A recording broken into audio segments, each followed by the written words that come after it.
నేను ఈ రోజున మీకు ఒక వ్యక్తిని పరిచయం చేయబోతా ఉన్నాను. ఒక వ్యక్తిని మీకు ఈరోజు పరిచయం చేయబోతున్నాను. చూడండి ఒకసారి రెండో రాజులు 5వ అధ్యాయం 1వ వచనం నుంచి 27 వచనాలు. 1వ వచనం, సిరియా రాజు సైనాధిపతి అయిన నయమాను అను ఒకడు ఉండెను. అతని చేత యెహోవాయే సిరియా దేశమునకు జయము కలుగజేసి ఉండెను గనుక అతడు తన యజమాని దృష్టికి గనుడై దయ పొందిన వాడాయను. అతడు మహాపరక్రమశాలి అయి ఉండెను గాని అతడు కుష్ఠిరోగి. ఒకసారి బిగ్గరగా దేవునికి స్తోత్రం. 2 చేతులు పైకెత్తి హల్లెలూయా హల్లెలూయా. ఇప్పుడు మనం చూసుకోబోయే వ్యక్తి పేరు నయమాను. ఈ నయమాను బాగా గమనించండి. నయమాను ఎవరి దగ్గర సైనాధిపతిగా ఉన్నాడు? సిరియా రాజుకు సైనాధిపతిగా ఉన్నాడు. నయమాను అను ఒకడు సిరియా రాజుకు ఏమై ఉన్నాడంట? సైన్యాధిపతి అయి ఉన్నాడు కదా. తర్వాత అతని చేత యెహోవాయే సిరియా దేశమునకు జయము కలుగజేసి ఉండెను గనుక అతడు తన యజమానుని దృష్టికి గనుడై దయ పొందిన వాడాయను. అతడు మహాపరాక్రమశాలి అయి ఉండెను. దేవునికి మహిమ కలుగునుగాక. దేవుడు యెహోవా దేవుడు సిరియా దేశమునకు జయమునిచ్చినాడు. ఎవరి ద్వారా? నయమాను ద్వారా. ఎవరి ద్వారా? అందుకని నయమాను ద్వారా ఆ సిరియా దేశమునకు జయం వచ్చినందుకు ఆ సిరియా దేశపు రాజు ఇతన్ని చాలా నమ్మకంగా దగ్గర పెట్టుకున్నాడు. గన్నుడుగా దయ పొందిన వాడిగా ఈ నయమాను సిరియా రాజు దగ్గర స్థానం పొందుకున్నాడు. ఏం స్థానం అంటది? గనుడైన స్థానం. దయ పొంది అంటే ఇప్పుడు రాజు ఈడుంటే రాజు పక్కనే ఉంటాడు. ఇంకా అంత మెయిన్ ఇంపార్టెంట్ అన్నమాట. అర్థమవుతుందా మీకు? ఇప్పుడు మన జగన్ సార్కు సజ్జల రామకృష్ణ రెడ్డి ఉన్నట్టు. అర్థమైంది? ఇంకా అర్థమైంది మీకు? నయమాను అనే వ్యక్తి ఈ సిరియా రాజుకు చాలా దగ్గర వ్యక్తి. అయితే అతనికి ఏం రోగం ఉందంట? ఏం రోగం ఉందంట? కుష్ఠ రోగం ఉందంట. హల్లెలూయా. మీరు బాగా గమనించండి. కండలు తిరిగిన వీరుడు, మహాపరాక్రమశాలి, చాలా గొప్పవాడు, సిరియా దేశపు రాజుకి చాలా సన్నిహితుడు కదండి. కానీ అతనికి ఏం లోపం ఉంది? కుష్ఠి రోగం అనేది ఉంది. 2వ వచనం, సిరియానులు గుంపు గుంపులుగా బయలుదేరి ఇశ్రాయేలు దేశం మీదికి పోయి ఉండిరి. వారచట నుండి ఒక చిన్నదానిని చెరగొని తేగా అది నయమాను భార్యకు పరిచారము చేయిచుండెను. మాకు గమనించండి అమ్మా. ఇప్పుడు సిరియా దేశపు ప్రజలు కాబట్టి ఇప్పుడు గమనించండి. ఈ సిరియా దేశపు ఈ నయమాను మొత్తం అందరు గుంపులుగా ఎక్కడికి పోయినారంట? యుద్ధం చేయనికి ఇశ్రాయేలు దేశం మీదకి పోయినారంట. యుద్ధం చేయనికి పోయినాక అక్కడి నుంచి ఒక చిన్న పాపను తెచ్చుకున్నారు. వీళ్ళు ఎవరిని తెచ్చుకున్నారమ్మా? ఒక చిన్న పాపను తెచ్చుకున్నారు. ఆ పాపను తెచ్చుకొని ఆ పాప ఇప్పుడు ఎవరికి సేవ చేస్తుందంటే నయమాను భార్యకు చేస్తుంది. ఎవరికి చేస్తుందంట ఆ పాప? నయమాను భార్యకు. నయమానుకి ఏం రోగం ఉంది? నయమాను ఏ రాజు దగ్గర ఉన్నాడు? సిరియా దేశపు రాజు దగ్గర నయమాను సేనాధిపతిగా ఉన్నాడు కదండి. ఇప్పుడు యుద్ధానికి పోయినారు. పోయి ఒక చిన్న పాపను తెచ్చుకొని వాళ్ళ భార్యకు ఒక పని మనిషిని మాదిరి పెట్టుకున్నాడు నయమాను. తర్వాత 3వది, అది షమ్రోనులో ఉన్న ప్రవక్త దగ్గర నా ఏలినవాడు ఉండవలెనని నేనెంతో కోరుచున్నాను. అతడు నా ఏలినవానికి కలిగిన కుష్ఠరోగమును బాగు చేయనని తన యజమానురాలుతో నేను. హల్లెలూయా. ఇప్పుడు ఆ చిన్నది వినండమ్మా. ఆ చిన్నది నయమాను భార్యతో చెప్తుంది, అమ్మగారు నా యజమానుడు నయమాను, మా ఓనరు నయమాను కుష్ఠరోగంతో ఉన్నాడు కదా. ఇదిగో పలానా షుమ్రోను, ఏందంట ఊరు పేరు? షుమ్రోనులోకి నువ్వు వెళ్తే అక్కడ అయ్యగారి రోగం బాగా అవుతుంది అమ్మగారు అని చెప్పిందంట. ఎవరు? చిన్న పాప. తర్వాత 4వది, నయమాను రాజు నొద్దనకు పోయి ఇశ్రాయేలు దేశపు చిన్నది చెప్పిన మాటలు అతనికి తెలియజేయగా. భార్య పోయి మొత్తానికైతే నయమానికి చెప్పింది, ఏమండి నీకుండే కుష్ఠరోగం అంతా పలానా షుమ్రోను దేశంకు పోతే బాగా అవుతుందంట, కాబట్టి మీరు షుమ్రోను దేశంకు పోయిరండి, మీ రోగం బాగా అవుతుందంట అని చెప్పి భార్య నయమానుకు చెబితే, నయమాను ఎవరికి చెప్పినాడు ఇప్పుడు మళ్ళా? సిరియా దేశపు రాజుగాడికి పోయి, అయ్యగారు నాకుండే కుష్ఠరోగం ఉంది మీకు తెలుసు కదా, ఇదో పలానా ఇశ్రాయేలు దేశం మీదకి మనం యుద్ధానికి పోయి ఒక చిన్నదాన్ని తెచ్చుకున్నాం కదా, అదో ఆ చిన్నది ఇట చెప్తుంది నాకు, అదో పలానా షమ్రోను దగ్గరికి పోతే నాకు కుష్ఠరోగం పోతుందంట అని ఎవరికి చెప్తున్నాడు నయమాను? సిరియా దేశపు రాజుకు చెప్తా ఉన్నాడు. 5వ వచనం, సిరియా రాజు. ఇప్పుడు సిరియా రాజు ఏం చెప్తున్నాడు? నేను ఇశ్రాయేలు రాజుకు దూత చేత పత్రిక పంపించేదనని ఆజ్ఞ ఇచ్చాను కనుక అతడు 20 మనుగల వెండియు 1,20,000 రూపాయల బంగారమును 10 దుస్తుల బట్టలను తీసుకొని పోయి ఇశ్రాయేలు రాజునకు పత్రిక అప్పగించెను. ఇప్పుడు నయమాన్ అంటే చాలా ఇష్టం కదా రాజుకి, కాబట్టి రాజు ఏం చేసినాడు? నయమాను కోసం ఒక ఉత్తరం రాసి, ఇశ్రాయేలు దేశపు రాజా, ఇదిగో నా బిడ్డ, నా శిష్యుడు ఒకడు ఉన్నాడు, నా కాడ పనిచేసేటోడు, వానికి నయమాను గాడు వాని పేరు, వానికి కుష్ఠరోగం ఉంది, ఇదో నీ కాడికి పంపించన్నా చూడు, ఇదిగో నీకు కావలసినటువంటి బంగారు పంపించన్నా, నీకు కావలసినటువంటి వెండి పంపిస్తా ఉన్నా, ఒక 10 దుస్తులు నీకు పంపిస్తా ఉన్నాను అని ఆ పత్రికలో నీట్గా రాసి ఒక దూతను అంటే ఒక పనివాడిని ఇచ్చి పంపించినాడు. తర్వాత ఏం జరిగింది చూడండి. ఆ పత్రికలో ఉన్న సంగతి ఏదనగా, నా సేవకులు నయమాను కలిగిన కుష్ఠరోగం నీవు బాగు చేయవలనని ఈ పత్రిక అతని చేత నీకు పంపించి ఉన్నాను. 7వ వచనం, ఇశ్రాయేలు రాజు ఈ పత్రికను చదివి ఏం చేసుకున్నాడంట? వస్త్రములు చింపుకొని, ఇశ్రాయేలుపు రాజు ఈ పత్రికను చదివి వస్త్రములు చింపుకొని, చంపుటకును బ్రతికించుటకు నేను దేవుడినా? ఒకనికి కలిగిన కుష్ఠరోగం మానుపు నా యొద్దకు ఇతడు పంపించుటేమి? నాతో కలహంనకు కారణం అతడు ఎట్లు వెతుకుచున్నాడో మీరు ఆలోచించుడా. నేను ఇశ్రాయేల్ రాజుకు పిచ్చెక్కుతుంది. ఈ చిన్నదేమో వచ్చి చెప్పింది వాళ్ళ భార్యకి. ఏమని చెప్పింది చిన్నది? షమ్రోనుకు పోతే అమ్మ మా యజమానుడు అంటే నయమాను కుష్ఠరోగం అంతా పోతుందమ్మా అని అమ్మకు చెప్తే, అమ్మ ఎవరికి చెప్పింది? నయమానుకు చెప్పింది. నయమాను ఎవరికి చెప్పినాడు? ఏ రాజు? సిరియా రాజుకు పోయి చెప్పినాడు. రాజు ఏం చెప్పినాడు? లాస్ట్కి మొత్తం ఉత్తరం అంతా రాసి పంపించినాడు. ఆ ఉత్తరం తీసుకొని ఇప్పుడు ఇశ్రాయేల్ రాజు అవుతా ఉన్నాడు. ఇప్పుడు ఇక్కడ 2 రాజులు, ఒక రాజు పేరు సిరియా రాజు. ఏం రాజు? ఒక రాజు పేరు సిరియా రాజు, ఇంకొక రాజు పేరు ఇశ్రాయేల్ రాజు. 2 రాజుల మధ్యలో జరుగుతుంది ఇప్పుడు కథ. బాగా వినండి. ఇప్పుడు ఇశ్రాయేల్ రాజు తన చదువుతా ఉన్నాడు. అంతా చదివి లాస్ట్లో ఇప్పుడు మెంటలు ఎక్కింది. చెట్టు చింపుకునేట అని చింపుకొని అంటా ఉన్నాడు, నేను కుష్ఠరోగం బాగు చేయను, నేనేమన్నా దేవుణ్ణా? ఏమంటాడు ఇశ్రాయేల్ రాజు? నేను కుష్ఠరోగం బాగు చేయడానికి నేనేమన్నా దేవుణ్ణా? ఈ సిరియా రాజు నాతో గొడవ వన్నికి, నాతో యుద్ధం వన్నికి ఏదో ఒకటి తగిలించుకోవాలి ఉంటాడు అబ్బా నాతో ఎప్పుడు. ఇప్పుడు నా మీద ఖచ్చితంగా యుద్ధానికి వచ్చాడు, నేనేం చేయలేను, నా వల్ల కాదు. ఈ సిరియా రాజు గమ్మున ఉన్నాడు, నా మీదకి యుద్ధానికి వచ్చాడని చెప్పి బట్టలు దించుకొని ఏడుస్తా ఉన్నాడు ఇశ్రాయేల్ రాజు.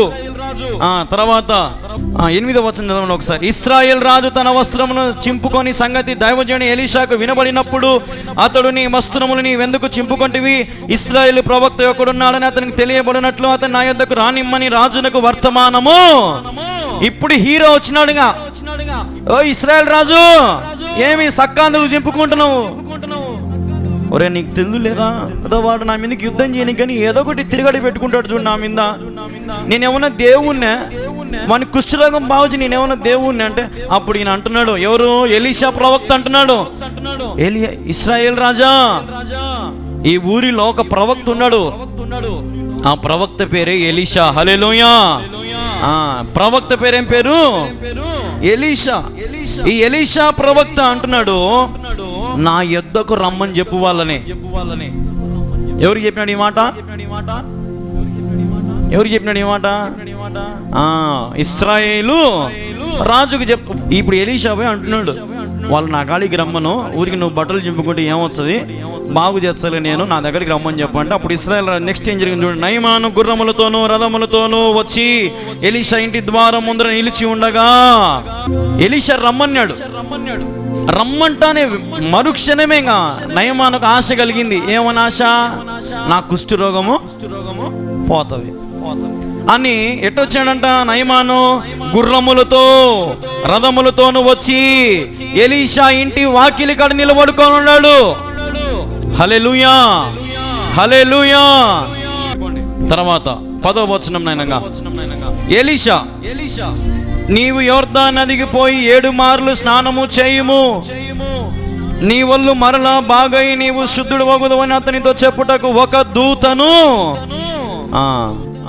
బాగేనండి. ఇప్పుడు వాకిలి కాడ ఎవరైనా నిలబడుకున్నారు అనుకో, ఇప్పుడు మన శాల దగ్గరకు నిలబడుకొని మేము కళ్యాణ్ బాబు గారితో ప్రార్థన నేర్చుకోవాలనుకుంటున్నాము, మాకు చాలా కష్టాలు ఉన్నాయి, చాలా ఇబ్బందులు ఉన్నాయి, కళ్యాణ్ బాబుతో ప్రార్థన నేర్చుకుందాం అని చెప్పి అందరు నిలబడుకున్నారు అనుకో. ఇప్పుడు నేనేం చెప్తాను, రే సన్నీ నువ్వే వాళ్ళకి ప్రార్థన చేసి రాపోరా అని అన్నావు అనుకో, వాడు పోతాడు, వాకిలు లేచాడు, కళ్యాణ్ బాబు రాడంట, నన్నే ప్రార్థన చేయమన్నాడు, అదో ఆడికి పోయి 7 సార్లు మునిగిపోండి, యోర్దాను నదిలో 7 సార్లు మునిగిపోండి, మీ రోగం అంతా పోతుందని వాడు చెప్పినాడు. వచ్చిన వాళ్ళు వింటారా? ఏమో మనకంత పొగురా, ఏం వాడు ఎంతమంది ఉంటారు అనకాడికి అని ఎన్ని మాడతారు కదా ఉదాహరణకి. అవునా కదా? మీరు చెప్పండి, వాస్తవం కాదా? మళ్ళా వీడే వీనికాడ ఒక 50 మంది 100 మంది కూడా మళ్ళీ వీనికి ఒక పిఏ సన్నిగాడు, మళ్ళీ వీనికి మళ్ళీ ఒక దూత, మళ్ళీ వాడు బయటకు వచ్చి వాడు చెప్పింది మేము విని 7 సార్లు మునగాలంట. పోయి ఈ చర్చి కాకపోతే ఇంకొక చర్చి అని మనం అంటాం. అంతే కదమ్మా? వాస్తవం కదా నేను చెప్పేది మీకు. అదే ఇప్పుడు ఇక్కడ అదే జరుగుతా ఉంది. ఏమున్నాడంటే దూత పోయి చెప్తున్నాడు. ఇప్పుడు ఎలీషా పోల డైరెక్ట్ గా వాకిలు తీసుకొని ఎవర్రా వచ్చింది, నయమానా నువ్వా రానాయనా అని చెప్పలా. ఎలీషా ఇంట్లోనే ఉన్నాడు, కానీ ఎవరిని పంపించాడంట బయటికి? ఒక పనివాన్ని, ఒక దూతను పంపించినాడు. దూత పోయి చెప్తుంది, నయమాన్ గారు వందనాలండి మీకు, ఇదిగో మా ఎలీషా గారు చెప్తా ఉన్నారు, అదో యోర్దాను నదిలోకి పోయి 7 సార్లు అంట మునిగి స్నానం చేసి రాపో అని చెప్తే తర్వాత ఏం జరిగింది చూడండి. అందుకు నయమాను కోపము తెచ్చుకొని ఇట్లా నేను అతడు నా యొద్దకు వచ్చి నిలిచి తన దేవుడిని యెహోవా నామమును బట్టి తన చెయ్యి రోగముగా ఉన్న స్థలముల మీద ఆడించి కుష్ఠ రోగమును మానుపునని నేను అనుకొంటిని. కోపం వచ్చిందంట. ఎందుకు? ఎలీషా బయటికి రాలేదని. ఏమొచ్చిందంట నయమానుకు? ఇప్పుడు నయమానుకు రోగం బాగా కావాలన్నా, కోపం కావాలన్నా, ఏం కావాలి ఇప్పుడు నయమానికి? ముందు రోగం బాగా కావాలా? రోగం బాగా కావాల్సిన కాళ్ళలో ఏళ్ళ పట్టుకుని పని జరుపుకోవాలి, కానీ కోపడితే పని అవుతుందా ఏమ్మా? ఇప్పుడు దూత మీద వాడు ఏదో చెప్పేది వంటికి సీరియస్ చూసి ఏం అవసరం లేదు పా అని చెప్పి ఇంకా గుర్రాలు రథాలు తీసుకుని టక్ టక్ టక్ టక్ అని పక్కకు దూరంగా వచ్చినారు. పోతా ఉంటే అప్పుడు అంటున్నాడంట నయమాన్, ఏమంటున్నాడంట, ఏదో పెద్ద ఎలీషా ప్రవక్త కదా, ఏదో నా తల మీద చేయి పెట్టి, లేదంటే నా కుష్ఠరోగం ఆడతాడు చేయి పెట్టి దేవుని నామములో యెహోవా నామములో ప్రార్థన చేస్తాడు కదా, నాకు రోగం బాగైతే నేను వచ్చే ఏంది దూతను పంపించాడే బయటికి అని నయమానికి ఏమొచ్చిందంట? కోపం వచ్చిందంట. తర్వాత ఏం జరిగింది? దమస్కు నదులైన అబానైను ఫరపురను ఇశ్రాయేలు దేశంలో నదులన్నిటికంటే శ్రేష్టమైనవి కావా, వాటిలో స్నానము శుద్ధి నొందలేనా అని అనుకొని రౌద్రుడై తిరిగి వెళ్ళిపోయాను. ఏం యోర్దాను నదిలో మునగాలనా నేను? ఎలీషా గారు చెబితే, వాడు దూత చెబితే నాకేం కర్రం పట్టింది దాంట్లో మునుగనీకి? మా ఊర్లో నదులు లేవు, మా ఊర్లో సముద్రాలు లేవు, మేము పోయి ఆడ మునగలేమా? పోరా అని రౌద్రుడై ఎటపోయాడంటమ్మా? రౌద్రుడు అంటే అర్థమైంది ఇంకా ప్రచండమైన కోపం, చాలా కోపం, భీకరమైన కోపముతో పోరా అనే రీతిగా వాళ్ళ దేశానికి తిరిగి వెళ్ళిపోతా ఉన్నాడంట. తర్వాత ఏం జరిగింది? 13 అయితే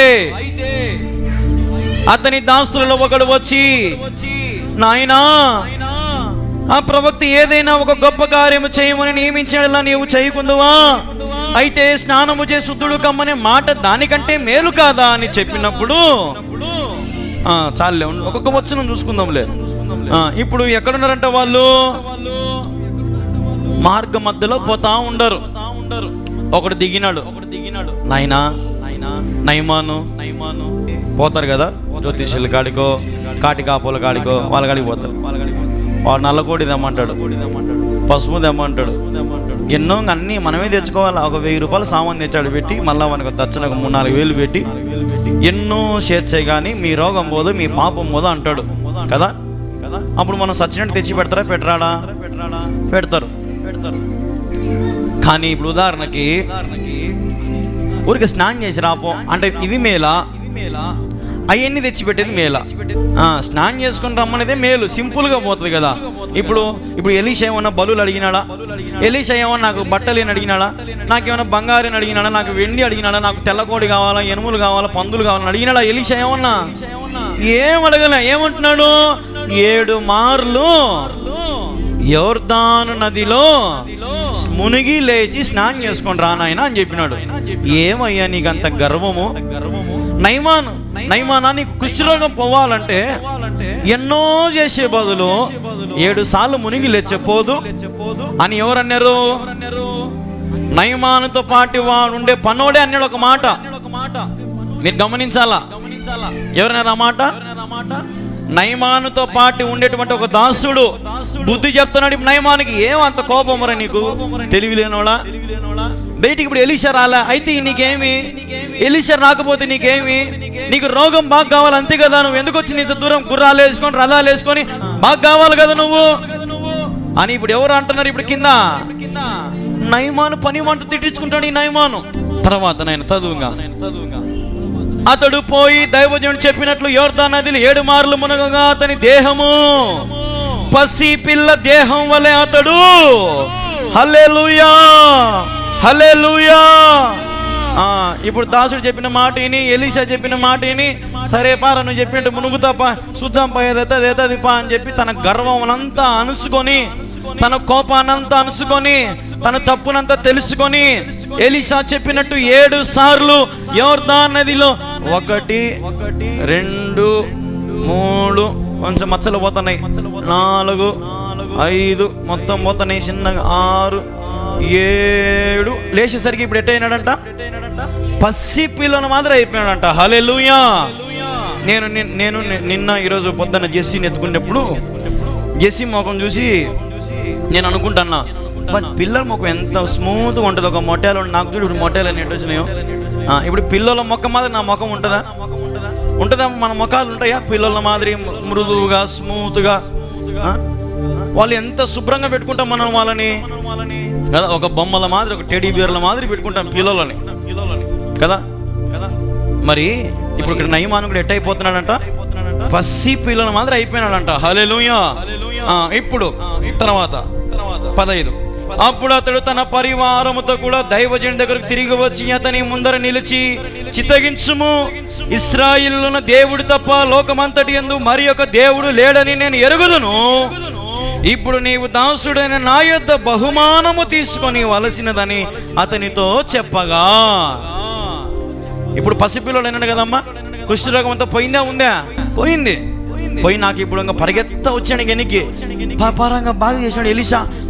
ఎలీషా ఇప్పుడు ఎలీషా ముందర నిలుచున్నాడంట. అయ్యా ఎలీషా, నువ్వు రాకున్నే కానీ బయటికి ఎంత గొప్ప జరిగింది. నేను పొరపాటున కోపపడి నీ పని వాని తిట్టినా, వాని తిట్టి ఏం తిట్టి, ఏం మా ఊరు నదులు లేవా, ఆడ చిర్చిలు లేవా, ఈడ లేవా, ఈ లేవా అని చెప్పి గొని అనవసరంగా పోయినాను, క్షమించు ఎలీషా ప్రవక్త. ఇదిగో ఇశ్రాయేలు దేశంలో ఉన్న దేవుడు నిజమైన దేవుడు. లోకమందరిలో ఉన్న దేవుడి కంటే ఇక్కడున్న దేవుడు సజీవుడు. హల్లెలూయా.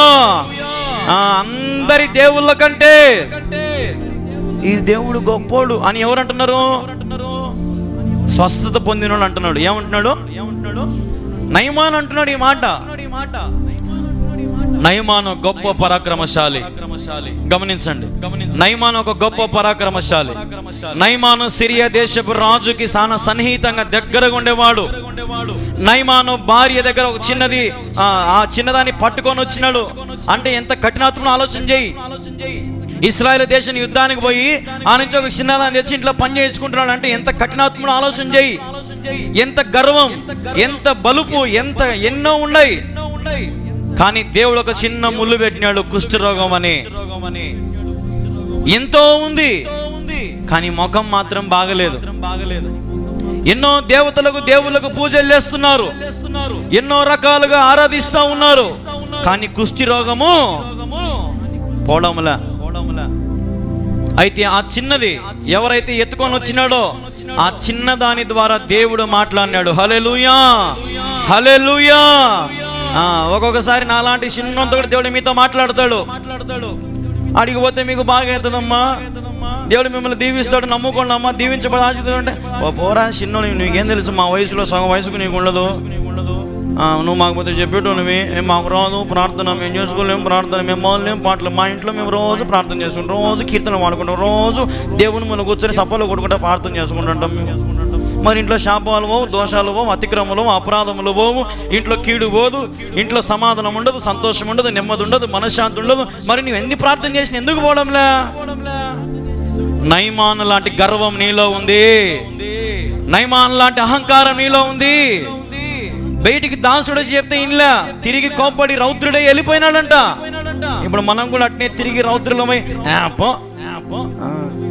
నేను ఎన్నోసార్లు చెప్పినా, దేవుని మందిరంలో మనం ఎట్లా పాటలు పాడినాయి కానీ, దేవుని మందిరంలో కూర్చున్నాయి కానీ, దేవుని వాక్యం వినేటప్పుడు కానీ, చప్పట్లు కొట్టేటప్పుడు కానీ, ఆయన మాటలు వినేటప్పుడు కానీ చాలా శ్రద్ధతో, భయముతో, భక్తితో ఉండాలా.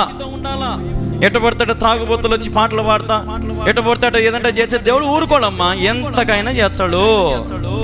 మనల్ని దేశ దిమ్మరులు చేస్తాడు దేవుడు. జాగ్రత్త, మీకు తెలియదు దేవుని గురించి. అవకాశం ఇచ్చినప్పుడు ఆయన అవకాశాన్ని బాగా ఉపయోగించుకోవాలి. కానీ దేవుడు నిన్ను అనాథం చేసి పారచడం వల్ల మీకు తెలియదు దేవుని సంగతి. ఆయన ఒక్కసారి ప్రేమిస్తాడు, 2 సార్లు ప్రేమిస్తాడు, 3 సార్లు ప్రేమిస్తాడు, 10 సార్లు ప్రేమిస్తాడు, 100 సార్లు ప్రేమిస్తాడు. కానీ ఏ ఒక్కరును పొరపాటు చేసినా నీలో నువ్వు అహంకారాన్ని, గర్వాన్ని పెంచుకొని ఏం కాదులే, నా ఇష్టం వచ్చి నేను ఉంటా, నా ఇష్టం వచ్చి నేను బతుకుతా, నాకు దేవుడు ఇచ్చిన తృప్తిగా ఉంటాను ఎట్టబట్ట బతికినావు అనుకో, నీ కుష్ఠరోగం పోదు. కుష్ఠరోగం పెరిగిపోతా ఉంటది, వ్యాప్తి చెందుతూ ఉంటది. కుష్ఠరోగం పెరుగుతుందా తగ్గిపోతుంటదమ్మా? రోజు రోజుకి రోజు రోజుకి పెరిగిపోతుంది. నీ పాపం కూడా అంతే, రోజు రోజుకి పెరిగిపోతుంది. నయమాను లాగా నువ్వు శుద్ధిని కావాలంటే, నయమాను లాగా నువ్వు బాగుపడాలంటే, నయమాను లాగా నీ జీవితం ఒక తిరుగు లేకుండా నువ్వు ముందుకు వెళ్ళాలంటే, చిన్నది చెప్పినట్టుగా ఈ చిన్నవాడు చెప్పేది వింటే దీవించబడతారు. హల్లెలూయా. ఇర్మియాను చిన్నప్పుడు దేవుడు ఎన్నుకున్నాడు, మోషేను దేవుడు చిన్నప్పుడు ఎన్నుకున్నాడు, దావీదును దేవుడు చిన్నప్పుడు ఎన్నుకున్నాడు, యోసేపును దేవుడు చిన్నప్పుడు ఎన్నుకున్నాడు, కళ్యాణ్ బాబును కూడా దేవుడు చిన్నప్పుడు ఎన్నుకున్నాడు. హల్లెలూయా. కాబట్టి ఇంటే దీవించబడతారు. ఆరోగ్యం, అన్ని శక్తి, బలం అన్ని మీ దగ్గర ఉంటాయి. ప్రతి ఒక్కటి మీ క్షేమం కోసమే. ప్రతి ఒక్క మాట మీరు దీవించబడాలనేదే, సరి చేసుకోవాలనేదే, ఆశీర్వదించబడాలనేదే. ఊరికి ఎందుకు భార్యను పిల్లలు అన్ని పోగొట్టి అందరూ అనాథాలు చేసుకొని రోడ్డు మీద పడి ఎందుకు మీకు లేని పని తలకనొప్పులు? దేవుడు చెప్పిన మాటని లోబడండి. దేవుని మందులు ఎంత కట్టుదిట్టుగా, ఎంత నియమంగా, ఎంత పద్ధతిగా ఉంటే అంత దీవించబడతాం మనం. నయమాను ఈ చిన్నోడు అంటే నయమాను దాసుడు తిడితే గాని నయమాను బతుకు మార్చుకోలే. నేను ఎన్నిసార్లు తిట్టినా, ఎన్నిసార్లు కొట్టినా, ఎన్నిసార్లు వాక్యంతో దేవుడు చెప్పినా, ఎన్నిసార్లు నేను దేవుడు గద్దించినా ఇంకా నీ బ్రతుకు మారలే. నువ్వేంద్ర నాకు చెప్పేది, నాకు తెలుసులే, మా ఊర్లో నదులు ఎన్నో ఉన్నాయి, మా ఊర్లో పోయి నేను మునుగుతా పోరా, నువ్వు నా పనివానివి, కుక్కవురా నువ్వు అని అనింటే నయమాను బాగుపడిందా? చెప్పాలమ్మా, మీరు బాగుపడిందా? బాగుపడడు. నయమాను దాసుని మాటకు లోబడి, నయమాను ఎలీషా మాటకు లోబడి తన రౌద్రత్వాన్ని, తన కోపాన్ని, తన అహంకారాన్ని, తన ప్రతి అన్నిటినీ మనిషి పక్కన పెట్టి 7 మార్లు యోర్దాన్లో మునిగి లేచాడు. హల్లెలూయా, హల్లెలూయా. ఒక పాట కూడా ఉంది కదా, నయమాను ఎలీషా మాట విన్నాడు, వింటూనే యోర్దాన్లో మునిగి లేచాడు. మునిగి లేచినటువంటి నయమాను ఇప్పుడు ఏమైనాడంట? పసి పిల్లోడు అయిపోయినాడంట. హల్లెలూయా. ఇప్పుడు దేవుడు ఆడ పసిపిల్లని ఎందుకు రాసినాడు? నిజంగా పసిపిల్ల మరి, చిన్న పాలు తాగి పిల్ల మరి అయినాడు నయమాన్ ఏమన్నా? ఇప్పుడు పసిపిల్లోడు అని అక్కడ మాట ఎందుకు రాసినాడు దేవుడు? చెప్పండి, ఎందుకు రాసినాడు దేవుడు? మీ ఆలోచన ప్రకారం మీరు చెప్పండి, చూద్దాం. పాలు తాగే పిల్లోడు అయినాడు ఏమన్నా? పసిపిల్లోని మాదిరి పాపం అంటే ఇంకా మర్చిపోయినాడు, కోపాన్ని మర్చిపోయినాడు, అన్ని సంపుకున్నాడు. ఇంకా ఇప్పుడు నా దేవుడు నా రోగం నుంచి బాగు చేసినాడు, నా దేవుడే నాకు ఇంపార్టెంట్. హల్లెలూయా. ఇప్పుడు పసిపిల్లలకి పాపం తెలుస్తుందా? పసిపిల్లలకు బూతులు తెలుస్తాయా? పసిపిల్లలకి ఈ వ్యభిచారము, దొంగతనాలు, మోసాలు ఇవన్నీ తెలుస్తాయా పసిపిల్లలకి? ఏం తెలియవు. పసిపిల్లోని ఒకవేళ మనం తిట్టినే పక్క పోరా అంటే వాడు మళ్ళీ వచ్చి మన కాలే కరుచుకొని ఏడుస్తూ ఉంటాడు కదా. పసిపిల్లోనికి ఏం తెల్లు. ఇప్పుడు నయమాను కూడా అంతే. ఇక్కడ పసిపిల్లోని స్వభావము కలిగి ఉన్నాడంట. హల్లెలూయా, హల్లెలూయా. మరి నువ్వు పసిపిల్లోని స్వభావం కలిగి ఉన్నావా? నీ ఇంట్లో యేసయ్య ఉన్నాడా? నీ హృదయంలో యేసయ్య ఉన్నాడా? ఈ నయమాను చరిత్ర చదువుతా ఉంటే దిమ్మ తిరిగిపోతుందట్నే. అంత గొప్పోడు, అంత పరాక్రమశాలి, యుద్ధానికి పోతే జయము పొందుకొని వచ్చేంత గొప్పవాడు, బలవంతుడు, శూరుడు, ధీరుడు. కానీ దేవుడు ఒక్క ముళ్ళు పెట్టినాడు. ఈరోజు మనం కూడా ఈ లోకములు అన్ని ఉన్నాయి, సమస్తం ఉన్నాయి. మంచి భార్య ఉంది, మంచి భర్త ఉన్నాడు, మంచి పిల్లలు ఉన్నారు. దేవుడు మనకి మంచి ఉద్యోగం ఇచ్చాడు, వ్యాపారం ఇచ్చాడు, పనిని ఇచ్చాడు, అన్ని దేవుడు మనకి ఇస్తా ఉన్నాడు. అయితే నీ జీవితంలో ముళ్ళు పెడతాడు ఆయన, ఖచ్చితంగా పెట్టే ఉంటాడు ఆయన. ఏదో ఒక సమయంలో ఆ ముళ్ళట గుచ్చుకుంటే అబ్బా అప్పుడు ఇవన్నీ మర్చిపోతావు. నైట్ అంతా నిద్ర ఉండదు, మనశ్శాంతి ఉండదు, నెమ్మది ఉండదు, ఆలోచనలు దిక్కుదేరని స్థితి. ఈరోజు మన జీవితంలో ఈ కుష్ఠరోగం లాంటి స్వభావం మనలంగా ఉంది. ఇంకా మనం పసిపిల్లల మాదిరి మారలే. మనం యేసయ్య వద్దకు వస్తా ఉన్నాం, యేసయ్య రక్తము చిందించుకుంటా ఉన్నాం, యేసయ్య రక్తం ద్వారా మన పాపములు కడుక్కుంటా ఉన్నాము. కానీ ఇంకా మనలో పసిపిల్లల లాంటి స్వభావం లేదు. పసిపిల్లలు సింహం నోట్లో అయినా ఏం పెడతారు? తల పెడతారట. సింహం నోట్లో అయినా తల పెడితే సింహం నురుముతారు. సింహం ఎదురుకు వచ్చి దాంతో ఆడుకుంటారు, కుక్కతో పోయి ఆడుకుంటారు. కుక్క కీరినే కానీ ఏం పట్టించుకోరు. కానీ మనం ఏం చేస్తాము? పరిగెత్తపోయి వాడిని ఎత్తుకొచ్చుకుంటాం కదా. వానికి ఏం తెల్లు, వానికి ఏ కష్టం తెలియదు, ఏ బాధ తెలియదు, వానికి ఏం ఉండవు వానికి పసిపిల్లోనికి. ఈరోజు మనం కూడా అటువంటి స్వభావం కలిగి ఉండాలని దేవుడు అక్కడ మాట రాసినాడు ఆయన. హల్లెలూయా. ఇప్పుడు బాగైనాడు, అంత బాగుంది. నయమాను ఇప్పుడు ఎలీషా కాడికి వచ్చి అంటున్నాడు, ఎలీషా నువ్వు నన్ను బాగు చేసినావు కదా. చూడండి ఇప్పుడు ఏమాట, ఎవని సన్నిధి నేను నిలిచి ఉండునో ఇశ్రాయేలు దేవుడు నా యెహోవా జీవముతో నేను మీ తీసుకుని అని చెప్పాను. నయమాను అతను ఎంత బతిమాలిన అతడు ఒప్పుకోగా పోయాను.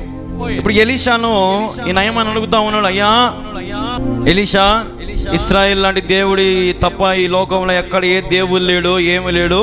నేను నీకు కొన్ని బహుమానాలు ఇచ్చాయి, నువ్వు తీసుకో అంటే ఇప్పుడు ఎలీషా అంటున్నాడు, బాగా వినండి, ఇంకా కథ అయిపోలే అప్పుడే, ఇంకా నయమానికి బాగా ఏందిలే అని అనుకోమాకండి, ఇంకా చాలా ఉంది కథ కింద. మళ్ళా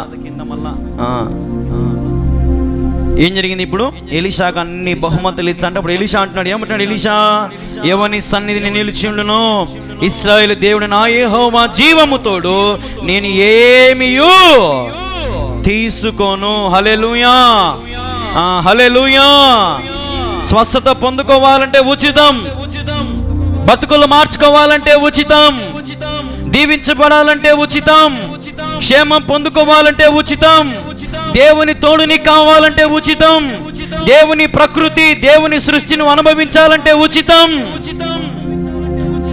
దేవుని జీవము తోడు నాకు ఏమీ వద్దు అంటే దాని అర్థం ఏంది? ఇప్పుడు మన అందరం రక్షణ పొందినాం, బాప్తిసం పొందినాం, మనల్ని ఎవరైనా డబ్బులు ఇచ్చి మార్చుకున్నారా? ఈ మధ్య ఒకళ్ళు అంటున్నాడు యూట్యూబ్లో, మీ క్రైస్తవులు అంత డబ్బులు ఇచ్చి అందరినీ మారుతున్నారు, అంత డబ్బులు ఉంటే మేము అంబానీలు కావా, అంత డబ్బులు ఉంటే మేము సీఎంలు పిఎంలు కావా? నాయనా, యేసుక్రీస్తు ప్రభు అంటే ఒక మతం కాదు, యేసుక్రీస్తు ప్రభు అంటే ఒక మతానికి చెందినటువంటి దేవుడు కాదు. యేసుక్రీస్తు ప్రభు లోక రక్షకుడు ఆయన. హల్లెలూయా. యేసుక్రీస్తు అందరికీ ప్రభు అయిన యేసుక్రీస్తు మార్గం, మతం కాదు. యేసు ప్రభుని ఎవరైనా అంగీకరించవచ్చు, ఏ కులమైనా, ఏ మతమైనా, ఏ జాతి అయినా, ఏ రంగైనా సరే, నా యేసు ప్రభు నాకు ఉంటే చాలు అని నేను మనసారా ప్రభుని ఆహ్వానించుకుంటావో నీ బ్రతుకునంతా దేవుడు సువర్ణమయముగా, సంతోషముగా దేవుడు మారుస్తాడు. తర్వాత ఎలీషా ఆ మాట చెప్పిన తర్వాత నయమా, ఇప్పుడు యెహోవాకు తప్ప దహన బలి అయినను మరి ఏ బలి అయినను ఇతరమైన దేవతలకు నేనిక అర్పింపను. 2 కంచెల గాడిదలను మోయపాటి మన్ను నీ దాసుడే నాకు ఇప్పించకూడదా? నా యజమానుడా, మురుకుటకు రిమ్మోను గుడిలో చొచ్చి నా చేతి మీద ఆనుకొనున్నప్పుడు నేను రిమ్మోను గుడిలో నమస్కారం చేసినలా, రిమ్మోను గుడిలో నేను నమస్కారం చేసిన సంగతిని గురించి యెహోవా నీ దాసుడు నన్ను క్షమించును గాక అని నయమాను చెప్పగా, ఇప్పుడు అంటున్నాడు దేవుని పిల్ల, ఇక్కడ నయమాను అంటున్నాడు, నేను ఆ రిమ్మోను గుడిలో ఆ దేవతకు మొక్కినా కదా, అది తప్పు కదా, మరి దేవుడు క్షమిస్తాడా? దేవుడు నన్ను క్షమించమని చెప్పు ఎలీషా. నేను తెలియక చాలా దేవతలను మొక్కిన, దేవుళ్ళను మొక్కిన, నన్ను క్షమించమను ఎలీషా, ఇప్పటి నుంచి నా దేవుడు యెహోవాయే. హల్లెలూయా. అప్పట్లోనే ఉన్నాయి గుళ్ళు గోపురాలన్నీ, అప్పట్లోనే దేవతలు దేవుళ్ళు అందరూ ఉన్నారు అప్పట్లోనే. ఇప్పుడు వచ్చింది వీళ్ళంతా పెద్ద కథ కాదు. అప్పట్లోనే చాలా ఉన్నాయి, బయలుదేవతని చాలా ఉన్నాయి అప్పట్లోనే. మరి ఇక్కడ నయమాను అంటున్నాడు, నన్ను క్షమింపును గాక, నేను చేసిన తప్పులన్నిటిని, నేను చేసిన పూజలు, నేను చేసిన దహన బలులు, నేను చేసినవన్నిటిని, నేను తెలుసో తెలియక అన్ని ఏదో ఏం గుడి అంటే అది రిమ్మోను గుడిలో అన్ని చేసిన దేవతలు మొక్కి నన్ను క్షమించను గాక అని ఎలీషా యొద్ద క్షమాపణ కోరుకుంటా ఉన్నాడు దేవునికి. తర్వాత ఎలీషా అంటున్నప్పుడు ఎలీషా ఏమంటున్నాడు, నెమ్మది కలిగి పొమ్మని అతనికి సెలవు ఇచ్చెను. అతడు ఎలీషా యొద్ద నుండి వెళ్ళి కొంత దూరము సాగిపోయాను. ఇప్పుడు బాగినండి, ఈ నుంచి ఇంకో కథ, మళ్ళా కొత్త కథ. ఇప్పుడు ఎలీషా ఏమన్నాడంట, ఇంకా నెమ్మది కలిగి పోనైనా, కుష్ఠరోగం బాగైంది, నువ్వు అదో ఆడ గుళ్ళో కానీ మొక్కినావు కదా, ఆ తప్పులని దేవుడికి క్షమించినాడు పోగా, నువ్వు ఇంకా నెమ్మదిగా ఇంటికి పోనైనా, బంగారు కొండ నువ్వు బాగైనావు, ఇంకా పోనైనా పో అని చెబితే, ఇప్పుడు ఎలీషా దగ్గర నుంచి బాగినండి, అక్కడ ఒక మాట ఉంది చూడు, ఎలీషా యొద్ద నుండి వెళ్ళి ఎంత దూరం అంట, కొంత దూరము సాగిపోయాను. ఇప్పుడు ఎలీషా ముందు ఒకరిని పంపించాడు కదా బయటికి. ఎవరాడు? ఎలీషాకు దూత అంటే పన్నోడు కదా. ఏం చెప్పాడు బయటికి పోయి? చెప్పాడు కదా. ఇప్పుడు ఎలీషా ఏమన్నాడు, నాకు నువ్వు ఇచ్చేటి ఏమొద్దు, నువ్వు ఇచ్చే కానుకలు వద్దు, నువ్వు ఇచ్చే బహుమతులు వద్దు అని ఎలీషా చెప్పినాడు మకాన్నే. అప్పుడు ఈ నయమాను ఏమన్నాడు, ఇంకా నువ్వు నిజంగా దేవుడు గొప్పోడు, యెహోవా దేవుడు నిజమైన దేవుడు అని చెప్పి ఒప్పుకున్నాడు. నేను చేసిన తప్పులు, నేను చేసిన పూజలు అన్నింటినీ దేవుడు క్షమించమని చెప్పు, అన్ని క్షమించండి కాక నువ్వు నెమ్మదిగా పో అన్నాడు. ఇప్పుడు బాగా వినండి, నయమాను కొద్దీ నయమాను సంతోషంగా పోతున్నాడు, ఎలీషా కొద్దీ ఎలీషా దేవుడు చెప్పిన పని నమ్మకంగా చేసినాడు. వీనికి కుళ్ళు స్టార్ట్ అయింది. ఏమనికి? ఎలీషా ముందర ఉన్నాడు, ఎలీషా పక్కన ఉన్నాడు, దాసుడు ఉన్నాడు, దూత. ఏంది ఏం తిక్కమట్టింది ఏందో, వానికి రోగం బాగా చేసింటే వానక డబ్బులు లెక్క తీసుకోకుండా, బహుమానం తీసుకోకుండా భక్తుడు పోయి ఎలీషా అని మనసులో అనుకొని సైగ్గా ఎలీషా కానించే పక్కకు జారుకొని ఆ సందమ్ముడు అటు వాళ్ళ కాడికి పోయినాడు. ఎవరి కాడికి? నయమాను కాడికి పోయినాడు. ఇప్పుడు చూడండి ఇంకా ఏం జరిగింది కథ. అంతటా దైవజనుడైన ఎలీషాకు సేవకులకు గెహాజీ సిరియుడైన ఈ నయమాను తీసుకుని వచ్చిన నాటిని అంగీకరించుటకు నా యజమానికి మనసు లేకపోయాను గాని, అడేముంది లేకపోయాను గాని అంటే అర్థమైంది, ఎలీషా తీసుకోకపోవచ్చు గాని నేను తీసుకుంటా. అర్థమైందమ్మా? అర్థమైందా మీకు చెప్పేది? ఎలీషా తీసుకోకపోవచ్చు, నీకు ఆ డబ్బులు తీసుకోకపోవచ్చు, నువ్వు ఇచ్చే బహుమానాలు తీసుకోకపోవచ్చు, కానీ నేను తీసుకుంటా. ఇప్పుడు తర్వాత తినండి, ఇంకా యెహోవా జీవముతోడు నేను పరిగెత్తుకొని పోయి అతని కలుసుకొని అతని యొద్ద ఏదైనా తీసుకుందును అనుకొని నయమాను కలుసుకున్నట్టుకు పోవచ్చుండగా, నయమాను తన వెనుక నుండి పరుగు వచ్చుచున్న వారిని చూచి తన రథము మీద నుండి దిగి వారిని ఎదుర్కొని క్షేమమా అని అడిగాను. అతడు క్షేమమే అని చెప్పాను. పరిగెత్తుతున్నాడు. ఇప్పుడు ఎవరు? ఏం పేరు ఆ దాసుని పేరు? ఏం పేరు? గెహాజీ. ఏం పేరు ఆ దాసుని పేరు? గెహాజీ. ఎలీషా దాసుని పేరు ఏం పేరు? చిన్నగా తప్పించుకుంటే ఆసందిగా పరిగెత్త పోయి ఈయనకి తిరిగిసాడు నయమాను. సూచా నుంచి ఎవరు వస్తున్నారు? వెంకల నుంచి గెహాజీ వస్తా ఉన్నాడు. రథములన్నీ ఆపినాడు. నయమాను గుర్రం దిగినాడు. ఇప్పుడు ఏమయ్యా పరిగెత్తి వస్తా ఉన్నావు, క్షేమమేనా?